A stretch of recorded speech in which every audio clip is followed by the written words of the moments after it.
unable to name what they want because somewhere along the way, they learned wanting is wrong.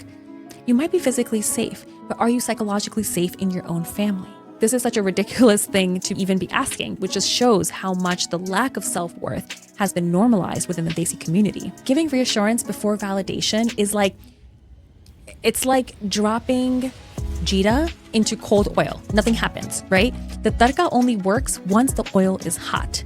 All my aunties are gonna love that one. Welcome back, y'all. This is part 2 of the 6 core emotional needs, the ones that we remember through the acronym CARESS. If you missed part 1, just pause, go back, listen to that one, and then come back to this one. A quick refresher though, CARESS stands for connection, autonomy, realistic limits, and the ones we're gonna cover today, self-expression, safety, and self-worth. So what's the drama? Samir came to couples therapy because he kept shutting down. Every time his partner raised a complaint, he went silent, he retreated, and the more she reached out to him, the more he disappeared. When we traced it back, we floated it back to his childhood, we found a boy who loved theater, who lit up on stage, and a father who made fun of him for it. Enough times that Samir learned the lesson very clearly. Wanting what he wanted was embarrassing, maybe even defective. So he sealed his wishes away. And by adulthood, he couldn't tell his own wife what he needed because needing something out loud had only ever brought him shame. Samir was missing self-expression, the E in caress. So what's the need? Kids need to feel free to express their thoughts, their emotions, their needs, and preferences, and to feel allowed to have them all. To be able to say, I think this, I want this, I don't like this, without being criticized every single time. So what happens when expression is shut down? Criticize a child's preferences often enough, and the lesson is really simple. I'm not allowed my own views. I have to adopt my parents. And it tangles further than that. When the parent is anxious or upset, the child, who's never given a self separate from the parent, soaks it up. They start scanning. What did I do? Why are they upset? Even when it has nothing to do with the child. Why does this matter in the long term?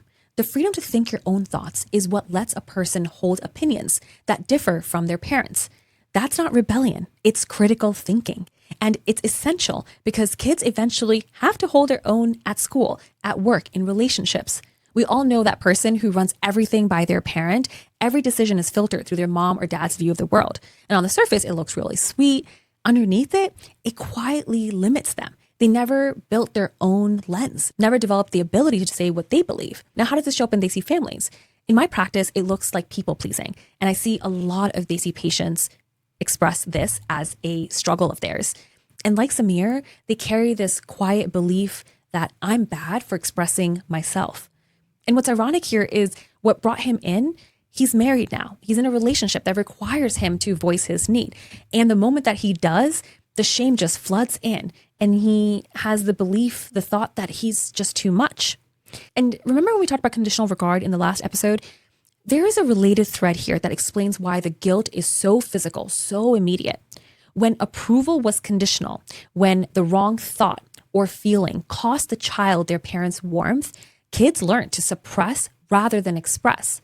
And the research on conditional regard predicts exactly this: emotional suppression and a wave of shame and guilt after any failure to be what the parent wanted. That's not a client being dramatic. It's their nervous system that got trained years ago to treat self-expression as dangerous. So here's a simple example. A kid says, I don't want to go to the temple every weekend. I want to play with my friends. The reflex from the parent might be, no, we have to go. You might pause and ask, why? What am I trying to instill here? We value religion in this family. Okay, and is valuing religion worth more than the child learning what they want and don't want? It's not a one size fits all, and it doesn't mean that you're abandoning your values. It means that you're letting your child voice their preference and staying curious, helping them build their own belief system, which, by the way, makes it far likelier that they'll actually maintain and sustain that in the long term, one that was rooted in their beliefs, their desires, versus one that was instilled by force. Now, here are some things that you can say to foster self-expression. Tell me what you think. I actually want to know. It's okay to disagree with me. Help me understand your side. What would you want to do instead? I'm not upset with you. What I'm feeling isn't about you at all. Now, here's some things you can do. When your child voices a preference you don't share, get curious before you correct. We talked about this in the episode with Surbi, how curiosity can go such a long way in parent-child relationships. So asking one genuine follow-up keeps that curiosity alive, and let some of their preferences actually win, even small ones, so they learn that expression leads somewhere, not to just a no. And watch your reaction to disagreement. If disagreeing costs them your approval, then they'll stop disagreeing and stop developing. So that E in caress stands for self-expression. The first S is for safety. Now, what's the drama? A Desi mom came to me worried about her teenage daughter, Shweta, who'd gone really quiet. She wouldn't share about school, her friends, really any of it. But once I heard Shweta's side, it made so much sense. Why would I tell her anything when she just gets angry and makes me feel bad about the things that make me happy? Every conversation turns into criticism. And the moment I try to explain myself, she says I'm talking back at her. Shweta's mom wasn't cruel. She felt like it was her duty to keep her daughter on the right path. And even that defensiveness from her daughter landed as disrespect. But for Shweta, her home had stopped becoming a place where she could speak without it costing her. Shweta was missing safety, the first S in caress. So what's this need? Kids need to feel safe in 3 ways: physically, emotionally, and socially. Physically safe, that's just the floor, but the other 2 get overlooked and they matter just as much. Emotional safety means that a child can say what they feel, what they like, without being scolded for feeling it. An emotionally safe child is one who is able to express their feelings and not feel punished for doing so. Social safety means being able to be yourself in your relationships without fear. I can be who I am. I don't have to live up to everyone's expectations, and I won't lose people if I don't do exactly what they want. A socially safe child isn't constantly performing a version of themselves to avoid disappointing others. So how does this show up in Desi families? Reassurance is given before validation. So let me show you the opposite of emotional safety. With my own 7-year-old nephew, Avi. A few weeks ago, I was on a video call with him, and he told me he had a violin recital coming up, and he actually had a solo in this recital, and he's going to be the youngest violinist there. My brother jumped in, straight to reassurance. He said, "Don't worry, Avi, you'll do great." And Avi pushed back and said, "But I'll be up there all by myself." So I asked, "Avi, what do you feel when you picture yourself on that stage?" Instantly, he said, "Anxious." I was honestly impressed that he could name that, just so heartwarming. And then I validated. It makes complete sense that you'd feel nervous standing up there in front of everyone. Anyone would feel that way. What would help you most right now? He said, "Bua, aunt, can I practice in front of you?" And I said, "Of course." So he went, he got his violin, he got it all set up, and then he practiced. And I reinforced and said, it said so much about him that he was facing his nerves instead of running away from them, that he persisted, and that showed how much it mattered to him. He seemed to settle down a bit, and my brother watched and hopefully caught it. And if he didn't catch it, I'll have to send him this episode and say, hey, provide validation before you provide reassurance. It's the same loving instinct in both my brother and I, but giving reassurance before validation is it's like dropping Jita into cold oil. Nothing happens, right? You have to warm the oil first, right? That's when you get it to sizzle. That's when something happens. So validation is the heat. The tadka only works once the oil is hot. All my aunties are going to love that one. You don't have to be auntie to appreciate that, but you might. Here's a classic myth in very simple terms. A kid says, "I'm really worried about my presentation." The parent says, "There's no reason to be worried." They mean well. They're trying to say, hey, you've got this. But leading with, you shouldn't feel that way is invalidating. It tells a child that their emotions are wrong, that bringing them to you gets them corrected, and it just adds to their nervousness that they were already experiencing. The fix is to validate first, then reassure. Yeah, it's really scary to give a presentation. I can tell that you care so much about it. What would help you right now? Let the child touch the emotion before you try to take it away.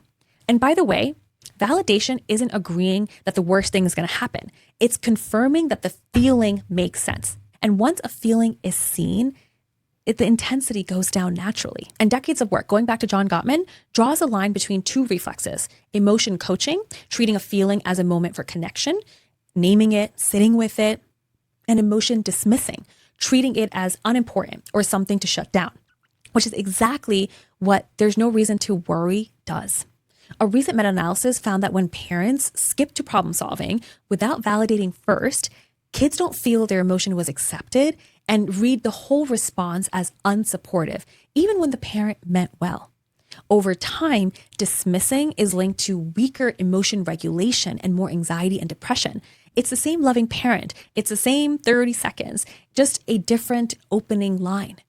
And this isn't only a kid thing, right? It's a whole family thing. Think about how frightening it is to be a parent right now, to be raising a child with social media, to be witnessing violence in this country, the school shootings that should never happen anywhere. Imagine worrying about that out loud and someone says, hey, don't worry about that. That's hella invalidating and so inappropriate. Validation is part of healing. So the key question to ask yourself, physical safety, I hope most families have that covered. Now, the deeper question is, you might be physically safe, but are you psychologically safe in your own family? Are you making it psychologically safe for your family, for your kids?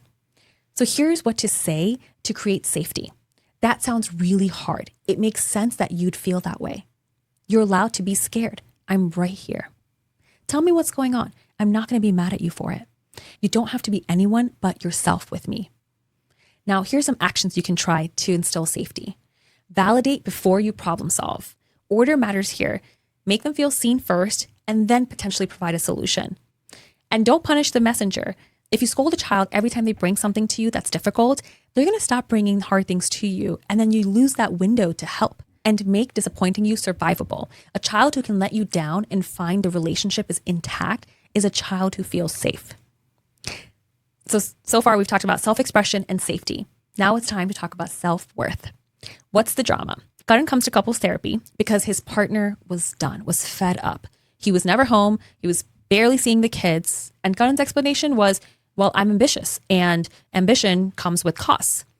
When we started unpacking it, we started talking about his parents. They were highly successful people who spoke constantly of their own families and others' achievements. They created these high expectations for all of their children. So Karan grew up being measured against every other successful person in his life. He was taught that respect in his family was something that you had to earn by being the creme de la creme, the best of the best. And that lesson became an engine that would run at any cost, even, it seemed, like his marriage. His self-esteem rose and fell with each achievement or the lack thereof. And underneath the drive was this need that was missing in childhood and was still running the whole show, even when he was an adult and married and had kids. Karan was missing self-worth, that second S in caress. And it's the one that I see missing in many individuals in our community. And in fact, when I brought this up with one of my patients, he started cackling because he was like, this is such a ridiculous thing to even be asking because it was absolutely not present in his childhood. And he's not the only one who's given me that response, which just shows how much the lack of self-worth has been normalized within the Desi community. And this is not to say in every family, of course, but it is common. So what's the need? Self-worth is knowing that you have value, that you deserve respect, and you belong simply because you exist. Not for what you produce, just because you're here. And why I'm putting extra weight on this one, of all six, this is the one that I see unmet the most. And it almost always traces back to the same childhood lesson, that love is conditional, that you're worthy only insofar as you're providing something, achieving so the family status rises, caring for your parents, doing something that benefits someone else. You learn worth is earned. It's never simply granted. And there's a name for what gets built instead of stable self-worth. It's contingent self-esteem. Self-esteem that spikes after a win and collapses into shame after a loss. Never really resting. It's always like it's on the line. And in our community, the research is kind of sobering.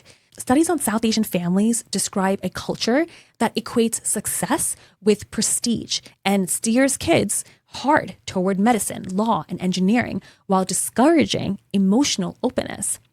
This is not just a soft, nice to have need. This is essential. It's core. And other work ties the resulting fear of failure, fear of disappointing family, and chronic guilt to higher stress, higher depression, even suicidality. And solid self-esteem is one of the strongest buffers against it. So the stakes are really high. And what does this look like in adulthood? These kids grow up and end up in my office, in therapy, chasing. They're always chasing another rank. They're putting in more hours. They're trying to get to the executive level, the C-suite.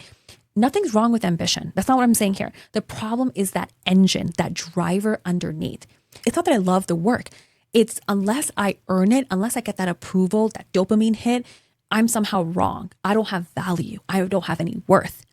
And researchers have even mapped this into a model of burnout, where self-esteem is contingent on performance. You overengage to keep proving yourself. And that compensatory overwork is what burns you out. So the chase never ends because there's always another finish line. And the cost is that it eats at everything else. If you have to achieve enormously, you pour your hours into work, and then your family is the one that gets almost none of you. And that's essentially what Gurn's marriage was like. There's this constant tug of war. I can feel worthy by accomplishing, or I can be present and be the partner I want to be. And the catch-22 here is that it's genuinely hard to be a good partner when you don't feel secure in who you are fundamentally. When worth is tied to what you do for others, life stops feeling like it's yours. You go to family functions that you don't really want to attend. You feel like you don't have authority over your own time. And you do the things anyway, trying to be a good beta, trying to earn what should have been given to you for free a very long time ago. It's like when you light a diya, it doesn't have to earn the flame. It's lit. That's what it's designed for. It just simply burns. And that's the worth that we're trying to hand to our kids. It's from the start. It's not contingent on the next promotion. So here's what to say to instill self-worth. I'm proud of who you are, not just what you did. You don't have to earn my love. You already have all of it. It's okay to rest. Your worth isn't on the line. After a failure, you can say, you're still exactly as valuable to me as you were yesterday. I see you the same. I love you the same. And here's some of the things that you can do. Separate praise for effort and character from praise tied to outcomes and status. Kids who only hear well done when they win or achieve something learn that they're only worth something when they win. Show affection at neutral moments, not just after achievements. So love stops being a reward and goes back to being the baseline. It's always there. And model it. If your child watches you tie your own worth to your own output, they're going to inherit the same equation no matter what you say. So model a sense of self-worth. You might have to fake it till you make it there because these patterns have existed for a long time. So those are the 6 core emotional needs: connection, autonomy, realistic limits, self-expression, safety, and self-worth. You can remember them as cares with 2 S's or caress. When these go unmet in childhood, we grow up and struggle in relationships, at work, wherever the gaps follow us. And here's what brings it full circle. Those same unmet needs feed straight into how we parent our kids. And this isn't just fluff. Parents who were invalidated as children tend to invalidate their own more. And a parent's own difficulty regulating emotion gets handed to the next generation. This cycle is real and it's documented. But here's the hopeful flip side of that same research. It's not destiny. It's not your taqdeer, right? The moment you can see the pattern, you can name it, you can catch it in your own self before it lands on your kid, right? Oh, I feel so great about myself because I just landed this deal. Why not feel great about yourself all the time? Why not voice it? Why not make it into reality? This is you becoming aware and helping to break some of these patterns that may have existed for a long time. So here's what I suggest. This week, pick one letter, just one, and notice where it's strong in your home and where it's thin. Try one of the sentences I've shared across these 2 episodes. And if you don't want to go back and listen to everything again, that's fine. Head to desi-dramas.com and find the guide that goes with this caress core emotional needs episode. And if you notice yourself messing up, give yourself the same grace that you're working to give your child. The goal is never to parent perfectly, it's to parent consciously. And the fact that you made it to the end of this episode tells me that you already are. Whatever came up for you today, go easy with it. Recognizing this unmet need isn't an indictment of your parents or of you. It's just information. It's data, and that's where change can happen. So now it's your turn. Which of the 6, connection, autonomy, realistic limits, self-expression, safety, or self-worth, was unmet for you? drop a letter in the comments, CARES or S. You might want to clarify the S's for me. You don't have to write an essay though, but if you want to say more, go ahead. I read every single one. The letters that come up the most are going to help me figure out what content to make next. The full guide, the phrases, the actions are all available at desi-dramas.com. And finally, share this episode with someone who would benefit from healing. This is some of the most powerful work I think that comes up in therapy. And I feel so fortunate to be sharing it with you. And I hope that you'll share it with someone else who will benefit as well. This isn't therapy, and I trust it has been therapeutic. Until next Tuesday, take good care.